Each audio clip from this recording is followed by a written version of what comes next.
علماء سود دیکھ رہے ہیں آپ نے، یہ سکرین شاٹ آپ دیکھ لیں، ٹی وی پہ بیٹھ کے کل جب پاکستان ایئر اسٹرائک کی افغانستان میں تو وہاں پہ بیٹھ کے چلو پاکستان نے اگر دہشت گردوں کو مارا اچھی بات ہے، اس کو ڈیفینڈ کرنا اچھی بات ہے، لیکن یہ ان کا دوگلا پن آپ دیکھیں کہ ایک طرف تو یہ دہشت گردی کے خلاف بڑا بول رہے ہیں، بڑا کچھ کر رہے ہیں اور بیپرز آ کے دیتے ہیں ٹی وی چینلز پہ، اور دوسری طرف آپ نے دیکھا کہ انہی کی حکومت جن کے یہ پیروکار بنے ہوئے ہیں آج کل، جن کے یہ ایجنٹ بنے ہوئے ہیں یہ سارے مذہبی اسکالر بن کے، حالانکہ پاکستان کے عام غریبوں کو مسائل ان کو نظر نہیں آتے، لیکن حکومت جہاں پہ کھڑی ہوتی ہے وہاں پہ یہ ان کے ساتھ بالکل ڈنڈے کی طرح اسٹیٹ کھڑے ہو جاتے ہیں۔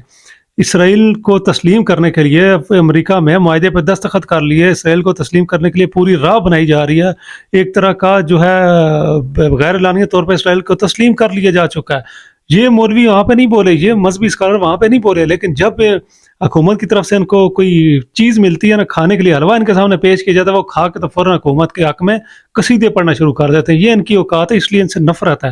وہ مولوی ہے، وہ مذہبی اسکالر پاکستان کو زورتے ہیں جو پاکستانیوں کے بارے میں بولیں، پاکستان کے حقیقی مسائل کے بارے میں بولیں، پاکستان میں مظالم کے خلاف جو ہے وہ بات کریں۔ ان طرح کے نہیں چاہیے کہ پاکستان میں اتنے مظالم ہو گئے، یہ نظر نہیں آتے کہیں، لیکن جب حکومت کا کوئی ایجنڈا ہوتا ہے نا، اس کے لیے یہ اپنے لمبے لمبے فتوے دینے کے لیے آ جاتے ہیں اور ٹی وی پہ آ کے بیٹھ جاتے ہیں۔